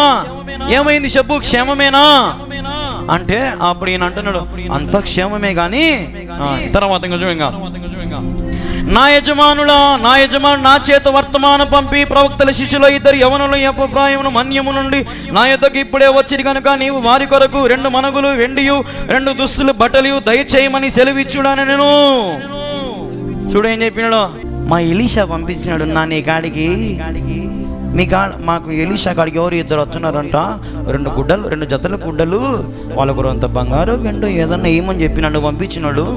ఇప్పుడు ఎవరి పేరు వాడుకునేడా? ఎలీషా ఏమన్నాడు ముందు? నాకు ఏమి చెప్పాలమ్మా తల్లి, మీరు అట్నే చూద్దా, నాకేం వద్దు అని అన్నాడు ఎలీషా. మరి ఇప్పుడు వీడొచ్చి ఏమంటున్నాడు, నన్ను ఎలీషానే పంపించినాడు. ఇంటి ఎవరో 2 వస్తున్నారంట, 2 పేర్లు కూడా రాసినాడు కదా. 2 యవనులు ఎఫ్రాయిము మన్యము నుండి నా యొద్దకు ఇప్పుడే వచ్చింది కనుక నీవు వారి కొరకు 2 మనుగుల వెండియు వెండి 2 మనుగులు వెండి 2 జతల గుడ్డలు తీసుకొని రాపో అని నన్ను ఎలీషా పంపించినాడు. నయమాను అంటే నయమాను అంటాడు చూడు. అందుకు నయమాను నీకు అనుకూలమైతే రెట్టింపు వెండిని తీసుకోమని బతిమాలి 2 సంచులలో 4 మనుగులు వెండి కట్టి 2 దుస్తులు బట్టలనిచ్చి తన పనివారుల 2 మీద వాటిని వేయగా వారు గెహాజీ ముందర వాటిని మోసుకొని 2 మనుగులు వెండేంది 2 జతల గుడ్డలేంది. గెహాజీ మీరు చేసిన సాయం గొప్పది నాయన. ఇదిగో 2 సంచులు తీసుకోమో నాయన. ఎంతట 2 సంచులు తీసుకోమోనైనా 2 జతలు. ప్లీజ్ గెహాజీ తీసుకోబో గెహాజీ ప్లీజ్ రా, మీరు చేసిన సహాయము ఎంతో గొప్ప, తీసుకోమోనరా అని 2 పనులను కిందికి దించి నయమాను 2 దాని కిందికి రండి, ఇదిగో ఈ గెహాజీతో పాటు పోయి 2 సంచులు తీసుకోబోయి వాళ్ళ ఇంటికాడ పెట్టి రాపోండి అని. ఇప్పుడు ఎవరు పంపించినారు? నయమాను తన దాసులనిచ్చి పంపించినాడు. ఇంకా ముగింపులోకి వచ్చినాం చూడండి. ఇంకా మోసుకొని పోయిరి. తర్వాత మెట్ల దగ్గరకు వారు రాగానే వారి యొద్ద నుండి గెహాజీ వాటిని తీసుకొని ఇంటిలో దాచి వారికి సెలవీయగా వారు నా సార్లేనా ఇంత దూరం మోసుకొచ్చినావు, ఇంకా తేనా నేను పెట్టుకుంటే దాన్ని ఇంట్లో అన్ని తీసుకొని ఏడ పెట్టుకున్నారంట, అన్ని ఏడ పెట్టుకున్నాడు అన్ని ఇంట్లో దాచి పెట్టుకున్నాడని. ఇంకా వాళ్ళని థ్యాంక్స్ ఉన్నా, ఇంత దూరం మోసుకొచ్చినందుకు థ్యాంక్స్ ఉన్నా, పోయిరన్నా వాళ్ళని ఏం చేశాడంటే ఇప్పుడు పంపించినాడు. ఇంకా తర్వాత ఏం జరిగింది? అతడు లోపలికి పోయి తన యజమాని ముందర నిలువగా ఎలీషా వారిని చూచి, గెహాజీ నీవు ఎచ్చటి నుండి వచ్చితివని అడిగినందుకు వాడు, నీ దాసుని నీ అక్కడికి పోలేదే. గెహాజీ ఎలీషా గారు చెప్పండి, ఎలీషా గారు యాడికి పోయి వచ్చినావురా? యాడికి పోయినావు? నేనే అడిగిపోయినా. నేను అట్ట మాడుతావే, నీతో పాటు లేను, ఇన్నే ఉన్నాను, నేను యాడికి పోలే. చెప్పినాడమ్మా నిజము? చెప్పినాడమ్మా? చెప్పలే. ఇప్పుడు చూడండి ఇంకా లాస్ట్ ఏం జరిగిందో. అంతటా ఎలీషా వానితో, ఆ మనుష్యుడు తన రథమును దిగి నిన్ను ఎదుర్కొనుటకు తిరిగి వచ్చినప్పుడు నా మనసు నీతో కూడా రాలేదా? ద్రవ్యమును వస్త్రములను ఒలీవ చెట్లు తోటలను ద్రాక్ష తోటను గొర్రెలను ఎడ్లను దాసిదాసులను సంపాదించుకున్నట్టుకు ఇది సమయమా? ఎలీషాకు భయంకరంగా కోపం వచ్చింది. ఏరా నువ్వు నా కాడు ఉండి నేర్చుకుంది ఇదేనా అని. ఇప్పుడు ఎలీషా తన దాసుడు గెహాజీతో ఏమంటున్నాడు? నీతో పాటు నా మనసు రాలేదా? ఇది సమయం కాదురా సంపాదించుకోనికి. ఏం సంపాదించుకోనికంట? ద్రవ్యం సంపాదించే సమయం కాదు, వస్త్రాలు సంపాదించుకోవడం, ఒలివ చెట్లు తోటలను ద్రాక్ష తోటలను గొర్రెలను ఎడ్లను దాసులను సంపాదించే సమయం కాదురా తిక్కోడా. నువ్వు చేసిన పని నాకు తెలియదు అనుకో మాకు. లాస్ట్ వచనం చూడండి. ఇంకా కాబట్టి నయమాను కలిగిన కుష్టి నీకును నీ సంతతికి సర్వకాలమంతటి ఉండును కానీ చెప్పగా వాడు మంచు వలె తెల్లనైన కుష్ఠము కలిగి ఎలీషా వద్ద నుండి బయటికి పోయమ్మ. ఫస్ట్ ఏం పోయింది? ఎవరికి పోయింది కుష్ఠరోగము? ఇప్పుడు ఎవరికి వచ్చింది కుష్ఠరోగము? ఎవరా? గెహాజీ ఎలీషాకు. ఎలీషా ఏమైనా బోవకు తక్కువ చేసింటాడా? ఎలీషా ప్రార్థన చేయగా కాకులతో ఆహారం పంపించిన దేవుడు కదా. ఎలీషా ప్రార్థన చేయగా నూనె, కొంచెమే నూనె ఇంట్లో, విధవరాలు ఇంట్లో కదా, ఆ నూనెను అమ్ముకొని తినేంతగా ప్రార్థన చేసినటువంటి గొప్పవాడు ఎలీషా. మరి ఇప్పుడు ఎలీషా గెహాజీకి ఏమైనా తక్కువ చేసింటాడా? ఏమ్మా ఏం చేసిండాడు? కానీ ఇతనులు ఏం వచ్చిందంటే దురాశ కలిగింది. అందుకు ఒక సామెత ఉంది కదా, దురాశ దుఃఖానికి చేటు. ఎలీషా ప్రవక్త. హల్లెలూయా. ప్రవక్త అంటే మీకు అర్థం తెలుసమ్మా? ప్రవక్త అంటే జరగబోయే చెప్తాడు, జరిగింది చెప్తాడు, నీ బతికి ఎలాంటిదో చెప్తాడు, నువ్వు ఎక్కడి నుంచి వచ్చినావో చెప్తాడు, నీ స్థాయి చెప్తాడు, నీ జీవితం చెప్తాడు. ప్రవక్త అంటే నేనే అడిగిపోయినా ఎలీషా, నేనే అడిగిపోలే, నోరు ముయిరా, నువ్వు పోయిలేదు నాకు తెలియదు అనుకున్నావా? నువ్వు చేసిన పని నాకు తెలియదు అనుకున్నావా? ఇప్పటి నుంచి రే నీ జీవితం అంతా నీకు కుష్ఠరోగం, నీ పిల్లలకు కుష్ఠరోగం, సర్వకాలము నీ కుష్ఠరోగం కలుగుతుంది అంటాని. ఇతను ఎట్టైనాడంటే ఇప్పుడు తెల్లనైన కుష్టి కలిగి ఎలీషా ఎదుట నుండి ఎట పోయినాడంటమ్మా? బయటికి పోయినాడంటంగా. బతుకు బయటికి పోయింది. ఈరోజు మన మధ్యలో కూడా చాలా మంది బయటికి పోతారు అన్నమాట. బయటికి పోతే బయటనే ఇంకా బతుకంతా ఇంకా లోపలికి రాలేరు. బతుకంతా అంతే, ఇంకా మీ ఇష్టం. సర్వకాలము కుష్టి రోగముతో నింపబడుతుంది, జాగ్రత్త. కుష్టి రోగం ఉండదు. ఈ కుష్టి రోగమే మళ్ళీ మాకు గట్టి వచ్చేదేమో అనుకోవాకండి. కుష్ఠరోగం ఇది ఒకటే కాదు, దేవుడు ఎన్ని ములులైనా పెడతాడు నీకు. ఆయన మాటకు నువ్వు లోపడకపోతే, ఆయనకు నువ్వు కీడు చేస్తే, ఆయనకు నువ్వు అవమానం తీసుకొస్తే. మీకు ఒక విషయం చెప్తా చూడండి. ఇప్పుడు గెహాజీ ఎలీషాకు ఏమవుతాడమ్మా? గెహాజీ పనివాడు కదా. ఇప్పుడు పనివాడు ఓనర్ని మోసం చేసినందుకే ఓనరు నీకు జీవితం అంతా కుష్ఠరోగం వస్తుంది అన్నాడంటే, మరి ఇంకా దేవుని మోసం చేస్తే ఇంకా మనకి ఎన్ని వచ్చాయమ్మా? ఆలోచన చేయాలా ఏమ్మా? చెప్పండి. నేను చెప్పింది కరెక్టా కాదా? ఇప్పుడు మనుషుల్ని మనం అంటాం, ఓ పోరా నేను ఎంత నమ్మినారా, నమ్మక ద్రోహం చేసినవరా, ఇంకా నీ ముఖం నాకు చూపి ఆఖరి ఇంకెప్పటికీ నాశనం అయిపోతావురా నువ్వు అని అంటాం మనం ఒకసారి. ఎలీషా ఏమో నాకు ఏమొద్దు అన్నాడు. ఈ గెహాజీ గానికి ఏం పుట్టింది? ఆశ పుట్టింది. ఏం చెప్పిన అడిగిపోయి మర్యాదగా పోనీ నిజమని చెప్పొచ్చు కదా. అయ్యా మా ఎలీషా అంటే వద్దనెళ్ళయ్యా, నాకన్నా ఎంతో కొంత ₹1 ₹2 అంటే బాగుండు కదా. ఏం చెప్పిన అడిగిపోయి, మా ఎలీషాని నన్ను పంపించినాడు, ఎవరు 2 వచ్చారంట గెస్టులు, ఆ 2 గెస్టులకు 2 జతల గుడ్డలు వెండి తెమ్మన్నాడు అంటనే నయమాను నమ్మి సంచులు ఇచ్చి పంపించినాడంట. ఇప్పుడు ఆ విషయం అంతా ఎవరికి తెలిసింది? ఇప్పుడు అతని దగ్గర ఎన్ని సంచులు ఉన్నాయి? 2 సంచులు వెండి ఉంది. బాగా వినండి, 2 సంచుల వెండి ఉంది, 2 దుస్తులు ఉన్నాయి. అయితే ఇప్పుడు అతనికి ఏం రోగం వచ్చింది? ఏమొచ్చిందమ్మా గెహాజీకి? ఇప్పుడు 2 సంచులు వెండి అమ్ముకొని కుష్ఠరోగం బాగా చేసుకోగలుగుతాడా? చెప్పండి అమ్మా, చేసుకుంటాడా? ఆ 2 జతలు గుడ్డలు వేసుకుని బాగా ఎంజాయ్గా తిరుగుతాడా బయట? ఎంత ఎంజాయ్గా తిరిగినా ఏం కనపడుతుంది? ఒళ్ళంతా ఏం కనపడుతుందమ్మా? అంటే దాన్ని బట్టి మీరు ఏం అర్థం చేసుకోవాలంటే, వస్త్రాలలో సంతోషం లేదు, డబ్బుల్లో సంతోషం లేదు, పేరులో మర్యాదలో, లేదంటే వేరే భూములలో ఉద్యోగాలలో. అమెరికా ఉద్యోగం బాగుంటది, నా బిడ్డ లచ్చనంగా ఉంటది అడాడిన కూడా సంతోషం. అడిగి వేసి చూచే తెలుస్తుంది కథ అంతా.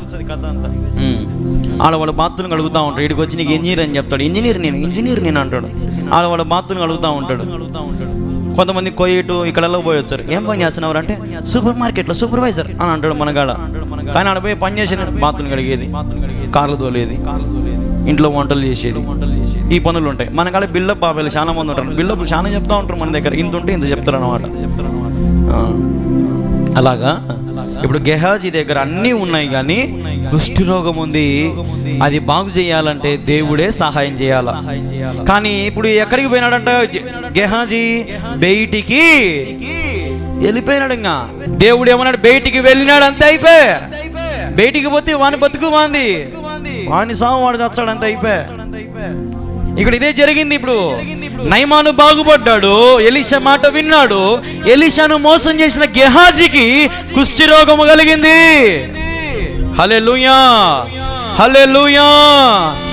ఈ 3 మాటలు గుర్తుపెట్టుకోండి అంతే. నయమాను ఎలీషా మాట విన్నాడు, కుష్ఠరోగం బాగైంది. ఎలీషాను మోసం చేసిన గెహాజీకి కుష్ఠరోగము కలిగింది. కానీ మెయిన్ ఇక్కడ చూస్తే అల్టిమేటెడ్గా మనం ఈ సినిమా అంతా, ఈ కథ అంతా మనం గమనిస్తే ఇక్కడ హీరో ఎవరంటే దేవుడే. దేవుడు తన బిడ్డలను ఒక్కోసారి వాడుకుంటాడు. హల్లెలూయా. ఎలీషాను వాడుకున్నాడు. ఇశ్రాయేల్ రాజు సక్కాజింపుగా ఉంటే మీరు ఒకసారి ఆలోచన చేయాలా, ఆన్ని ఎలీషాకి ఏం పని ఉంది? నాకు అర్థం కాదు. ఏమ్మా ఎలీషాకి ఆన్ని ఏం పని ఉంటుంది? ఎలీషాకి ఇల్లు లేదా, వాకిళ్ళు లేదా, ఏమైనా పనులు ఉండవా? ఎందుకు అడిగిపోయినంట? దేవుని సంకల్పం. హల్లెలూయా. ఇశ్రాయేల్ రాజు ఏం సకా చెప్పుకుంటున్నావు, ఏమైంది నీకు అంటే, ఇదో రైట్ జరిగింది సమస్య, నువ్వేం టెన్షన్ పడకు రాజా, ఈ ఊర్లో ప్రవక్త నేను ఉండ కదా, నా కాడికి రమ్మని చెప్పు అంటనే నయమాను గుర్రాలతో రథములతో వచ్చాడు. ఇప్పుడు సిరియా దేశానికి ఎట్టపోయినాడు నయమాను? శుద్ధుడైపోయినాడంట. హల్లెలూయా. ఇప్పుడు తన భార్య సంతోషపడింటది, ఆ చిన్నది సంతోషపడింటది, సిరియా రాజు సంతోషపడింటాడు, సిరియా దేశంలో సైనికులు సంతోషపడ్డారు. అందరికీ ఇప్పుడు ఇతను ఏం చెప్తున్నాడు తెలుసా? మీకు ఏం చెప్పింటాడు తెలుసా? నేను ఇశ్రాయేలు దేశానికి వెళ్ళినప్పుడు అక్కడ దేవుని ప్రవక్త ఎలీషా నన్ను 7 సార్లు నీళ్ళలో మునిగి లేయమన్నాడు. 7 సార్లు మునిగి లేచాను, ఈరోజు నా రోగం పోయింది. ఇశ్రాయేలులో ఉన్నటువంటి దేవుడు నిజమైన దేవుడు. మనం ఆరాధించి దైవము గుళ్ళు గోపురాలు అని దేనికి పనికిరానివి. నన్ను బాగుపరిచిన దేవుడు మిమ్మల్ని కూడా బాగుపరుస్తాడు అని సిరియా దేశం అంతటి కూడా సువార్త ప్రకటించింటాడు. హల్లెలూయా, హల్లెలూయా. దేవుడు నన్ను కుష్ఠరోగంతో నన్ను బాగు చేసినాడు. 7 సార్లు మునిగి లేమన్నాడు. 7 సార్లు నమ్మకంగా మునిగి లేచిన. ఓమ్మా 7 శుక్రవారాలు ప్రార్థన ఉంటుందమ్మా, ఉపాసకుడిగా రాండిమ్మా అంటే మొదటి శుక్రవారం, 2వ శుక్రవారం, 3వ శుక్రవారం, 4వ శుక్రవారం పెళ్ళికి పోతాను రాలేను, 5వ శుక్రవారం సాగు ఉంది రాలేను, 6వ శుక్రవారం పనికి పోవాలా, వారం అంతా పని లేదు మాకు, శుక్రవారమే పని దొరికింది మాకు, పోకుంటే ఎట్టా. 7 సార్లు మునిగి లేచిన నయమానుకి ఏం కలిగింది? స్వస్థత కలిగింది. హల్లెలూయా, హల్లెలూయా. ఒక్కసారి మునిగిపో నయమాను అని అన్నాడా? ఒక్కసారి మునిగింటే నేను అనుకుంటా కొంచెం పోయిండేమో, కొంచెం పోయిండట. అప్పుడు నయమానికి మళ్ళీ అనిపించదు, ఇంకొకసారి మునుగుతా దేవుడా బాగా ఎత్తది, మునుగు, 3వసారి మునుగు, 5, 6, 7 సార్లు మునిగి లేచింటే నయమాను పసిపిల్లను మాదిరి చాలా నీట్గా తన కుష్ఠరోగం అంతా పోయింది. నీకు ఏ వ్యాధి, క్యాన్సరా, థైరాయిడా, నీకు షుగరా, హార్ట్ ప్రాబ్లమా, బీపీ, కాళ్ళ నొప్పులా ఏమున్నా సరే యేసయ్య నిన్ను స్వస్థపరచగలడు. హల్లెలూయా. యేసు రక్తము నిన్ను రక్షణలోకి నడిపిస్తుంది. యేసు రక్తము నీకు స్వస్థత కలుగు చేస్తుంది. కాబట్టి యేసే నిన్ను రక్షించును, యేసే స్వస్థపరచును. డాక్టర్లు కూడా ఒకసారి చేతులు ఎత్తేస్తారు. డబ్బు ఉన్నాడు ఇప్పుడు బతికినట్టు చరిత్ర లేదు. నేను మీకు ఒకసారి ఒకటి చెప్తా వినండి. ఒకసారి మీకు ఒకవేళ చాలా మందికి అహంకారం ఉంటుంది. మాకు 10 ఎకరాలు, 20 ఎకరాలు, 100 ఎకరాలు, మాకు ఎన్నో ఉన్నాయి, మాకెంతో ఉంది, మా ఆస్తి ఎంతో, మాకు ఎంతో మంది, అందరు మగ పిల్లలు, నాకు ఆడపిల్లలే లేరు. కొంతమంది ఇట్టా గర్వం, ఆడపిల్లలు లేరు, మాకంతా మగ పిల్లలే. ఇట్టా గర్వం, ఉద్యోగం ఉంటే గర్వం, రోజు పని ఉంటే గర్వం, ఒక 10 మంది పనులు మన దగ్గర మన కింద పని చేస్తుంటే అదొక గర్వం. నేను మీ అందరు కూడా చెప్తున్నాను చూడండి. ఒకసారి ఆడ ఊరవతల సమాధులు ఉంటాయి, ఆడికి పోయి ఒక్కసారి చేతులు కట్టుకొని నిలబడి చూడండి. నీకంటే తలదన్నుడు ఆడ పనుకో ఉన్నాడు, నీకంటే సంపాదన ఆడ పనుకో ఉన్నాడు, నీకంటే గొప్ప కులమస్తులు చచ్చిపోయి పనుకో ఉన్నాడు, నీకంటే డబ్బు ఆడ పనుకో ఉన్నాడు, నీకంటే ఆస్తి ఉన్నాడు, అంతా ఆడ పనుకో ఉన్నాడు. మరి నువ్వెంత, నేనెంత? మనం కూడా అడిగిపోవాల్సిన వాళ్ళమే. భయము భక్తి కలిగి బ్రతుకుతేనే జీవించబడతావు, ఆయుష్ పెంచబడుతుంది. దీన మనసు గల వారిని దేవుడు హెచ్చించక మానడు. హల్లెలూయా. ఆడికి వేసి చూడండి, తెలుస్తుంది నీ అహంకారం అంత ఎట్టపోవాలను, గర్వం అంత ఎట్టపోవాలను, నీ గుణం అంత ఎట్టపోవాలను. ఒడిశా ట్రైను, కోటీశ్వర్లు ఏసీ దాంట్లో పనుకోండారు, ఏసీ దాంట్లో 3 టైర్ ఏసీలో పనుకోండారు, బతికినారా? ఏసీ టికెట్ 4,000 5,000, మరి ఈ మామూలు టికెట్ 150-200 ఉంటది. వాళ్ళు చచ్చిరి, వీళ్ళు చచ్చిరి. మరి ఎక్కడుంది నీకు క్షేమం? దేన్ని బట్టి గర్విస్తా ఉన్నావు? నయమాను గర్వించబడ్డాడు, తిరిగి పోయినాడు వెనక్కి.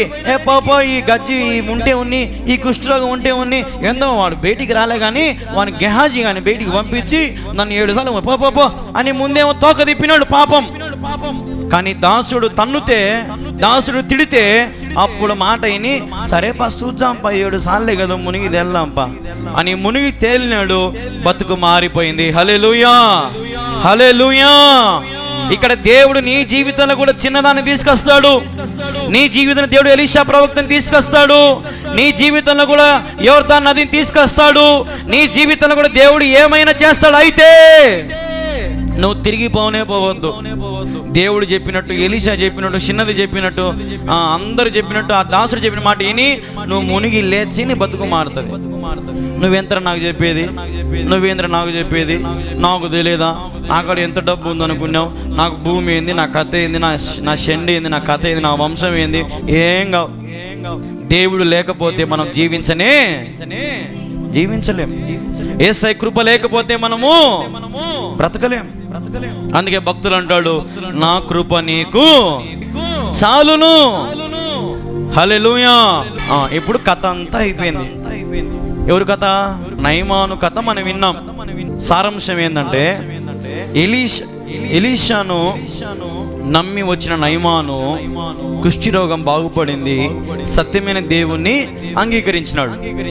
ఎలీషా గొప్ప ప్రవక్త అయి ఉండి కూడా గెహాజీ ఎలీషాకు వెన్నుపోటు పొడిచి నమ్మక ద్రోహం చేసి ఎలీషా పేరు వాడుకొని ఎలీషాకు చెడ్డ పేరు తీసుకొచ్చినందుకు ఎలీషా గెహాజీకి ఏమి ఇచ్చినాడు?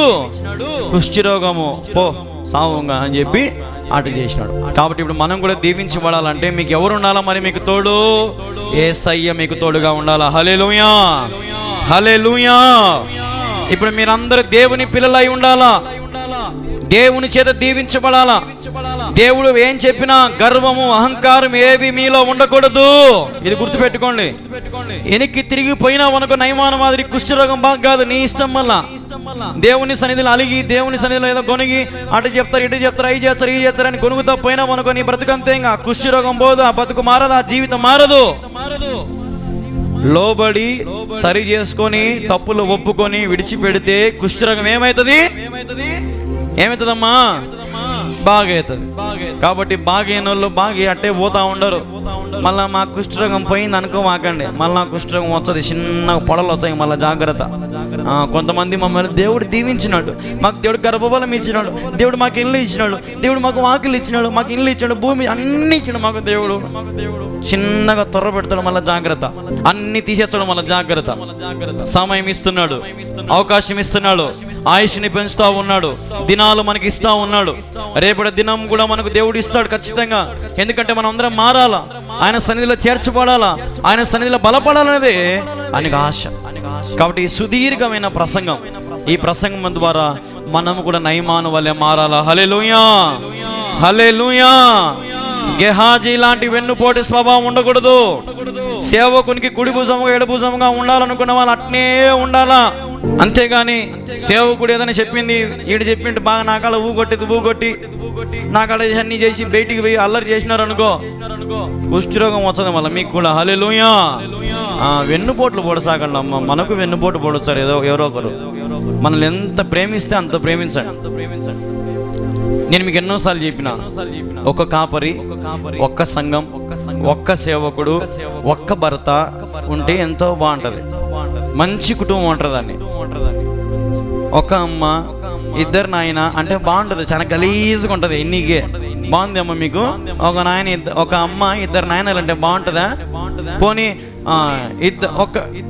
ఒక్క నాయన ఇద్దరు భార్యలు అంటే బాగుంటుందా? కాబట్టి ఆలోచించుకోవాలి. గొర్రెలకు కాపరి ఒక్కడే, యేసయ్య. హల్లెలూయా. యెహోవా నా కాపరి, నాకు లేమి కలగదు. హల్లెలూయా. కాబట్టి దేవుడు నీకు ఉన్నాడు. నయమానుకు దేవుడు తోడుగా ఉన్నాడు కాబట్టి నయమాను కుష్ఠరోగం బాగాయి. నయమాను తన గర్వాన్ని అన్నిటి విడిచిపెట్టుకున్నాడు, అహంకారాన్ని విడిచిపెట్టుకున్నాడు. నేను శూరుని ధీరుని అన్ని వదిలిపెట్టి అన్ని మడిసి పక్కన వేశాడు కాబట్టి నయమాను పసి పిల్లోన్లాగా మారినాడు కాబట్టి దేవుడు బాగు చేసినాడు. హల్లెలూయా, హల్లెలూయా. ఇప్పుడు ఉదాహరణకి నయమాను గుర్రంలో పోతా ఉంటే పక్కనుడు, నాయనా నీకు తెలివి ఉందా లేదా, నువ్వు అసలు ఎట్టయినా ఎవరా, నువ్వు సైనాధిపతి తిక్కోడా, నేను ఏమైనా కోరినాడా, నేను ఎవరికి 7 సార్లు మునిగి లేవాడు కదా అని వీడు హితబోధ చేస్తున్నాడు అనుకో. ఇప్పుడు వేరే రాజు గమ్మున ఉంటాడా? వేరే రాజు గమ్మున ఉంటాడా? నువ్వేంద్ర నాకు చెప్పేది అని చెప్పి కత్తి తీసుకుంటే తలకెట్టినా నరుకుతాడు. కానీ నయమాను అతని మాటకు చెవు పెట్టి చెవు ఆలకించాడు. హల్లెలూయా. ఒక్కొక్కసారి దేవుడు నీతో నీ పక్కనులతో మాట్లాడతాడు, ఒక్కొక్కసారి వాక్యంతో మాట్లాడతాడు, ఒక్కొక్కసారి పాటతో మాట్లాడతాడు, ఒక్కొక్కసారి నాతో మాట్లాడతాడు, ఒక్కొక్కసారి ఆయనే నీతో మాట్లాడతాడు. వినాల మరి. ప్రభువా నా చెవులు బాగుగా తెరువు యేసయ్యా, వినికిడి శక్తి నాకు దయచే ప్రభువా, నీ స్వరం నాకు వినాలనుంది, నాతో మాట్లాడు ప్రభువా, నన్ను మార్చు ప్రభువా, నన్ను దీవించు ప్రభువా నన్ను అడిగితే ప్రభు నిన్ను గొప్పగా దీవిస్తాడు, ఆశీర్వదిస్తాడు. క్షేమము నీ కుటుంబంలో దేవుడు దయచేస్తాడు. 27 వచనాలు మనం చదివినాం. 27 వచనాలలో ప్రతి వచనము చాలా అమూల్యమైన వచనం. మన జీవితాల్లో మార్చుకునే దానికి దేవుడు మనకు అవకాశం ఇస్తున్నాడు. 7 సార్లు మునిగిలు ఏమంటున్నాడు ఆయన? హల్లెలూయా. కాబట్టి ఉపవాస ప్రార్థన కొడుకుల ప్రాముఖ్యమైనవి గుర్తుపెట్టుకోండి. ఉపవాసంతో మొరపెట్టే ప్రతి ప్రార్థన దేవుడు వింటాడు, తప్పకుండా విని జవాబు ఇస్తాడు ఆయన. సోమవారం, మంగళవారం, బుధవారం వేస్తే 4 రోజులు కష్టపడుకొని శుక్రవారం పూట దేవునికి ఇచ్చి ఉపవాసం మధ్యన కూర్చొని ఏదో ఆశీర్వాదం భోజనం తిని దేవుడు లేకుండా ఎంత సంపాదించినా అది వ్యర్థం. ఇప్పుడు ఈ గెహాజీ సంపాదించుకున్నాడు ఎన్ని మూటలు? గెహాజీ ఎన్ని మూటలు సంపాదించుకున్నాడమ్మా? 2 మూటలు వెండి సంపాదించుకున్నాడు. కానీ బతుకు మారుతుందా? కుష్టి రోగం పోతుందా? పోదు. మరి ఇప్పుడు దేవుని దగ్గరికి రాకుండా నువ్వు ఉపవాస ప్రార్థనకి రావు, సమయానికి రావు, బలలో ఎట్టబడతాడు చెయ్యి వేస్తావు, ఏమంటా ఇది చేస్తాంటావు, లోకంలో ఎట్టబడతాడో బతుకుతా ఉంటావు. ఎట్ట తల్లి, ఎట్లమ్మా చెప్పండి, ఎట్లయ్యా చెప్పండి. మరి ఇప్పుడు నయమానుడు చాలా పసిపిల్లల మాదిరి మారినాడు కాబట్టి బతుకు మారింది. నువ్వు కూడా పసిపిల్లల్లాగా మారాలా. హల్లెలూయా. ప్రేమించు, సహవాసం కలిగి ఉండు, ఐక్యత కలిగి ఉండు, సంఘముతో ఉండు, ఒక కాపరిని ఏర్పాటు చేసుకో, ఒక కాపరితో సహవాసం చేయి. ఈ లోకంలో అన్ని ఎర్రలు ఎచ్చరు నీకు, అయ్యి చై చేసి మాయ చేసి గోలగోల చేస్తారు మిమ్మల్ని. జాగ్రత్త. వాక్యం ఎక్కడ ఉందో అక్కడ నిలబడి ఉండండి. వాక్యం ఎక్కడ ఉందో అక్కడ శక్తితో బలముతో అక్కడికి వస్తే మీరు ఆ శక్తి ఆ బలం మీరు పొందుకుంటారు. మీకు తెలియట్లే ఎన్ని, ఎందుకంటే మీకు ఇంతవరకు సక్రమంగా చెప్పిన లేడు. అందరూ మాయలు లేచున్న మోసాలు లేచున్న మీ మధ్యలోకి వచ్చారు కాబట్టి మీరు అయ్యే ఎక్కించుకుంటారు. మీరు సత్యాన్ని అనుసరించండి. హల్లెలూయా. సత్యాన్ని అనుసరించండి. సత్యం వాక్యం, వాక్యమే సత్యము. వాక్యాన్ని అంగీకరిస్తే వాక్యం మన జీవితాన్ని కూడా సత్యముగా మారుస్తుంది. హల్లెలూయా. సత్యం ఏం చేస్తుంది? మనలను స్వతంత్రులుగా చేస్తుంది. హల్లెలూయా. గట్టి చేద్దాం ఒకసారి. హల్లెలూయా. సత్యం మనల్ని ఏం చేస్తుంది? స్వతంత్రులుగా. అంటే అర్థమైంది, యేసయ్య రాజ్యంలోనికి టీవీగా పోతాం. యేసుతోనే టీవీగాను పోదము.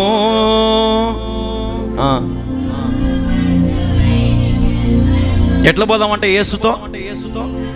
టీవీగా అంటే ఏంటి? ఎట్లా నడుస్తారమ్మా? ఎట్లా నడుస్తారా? టీవీ కంటే ఎట్లా నడుస్తారు? ఎట్లా నడుస్తారు కదా.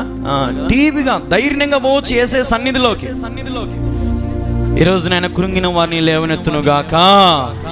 హల్లెలూయా. ఈరోజు కృంగిపోతున్నారు చాలా మంది.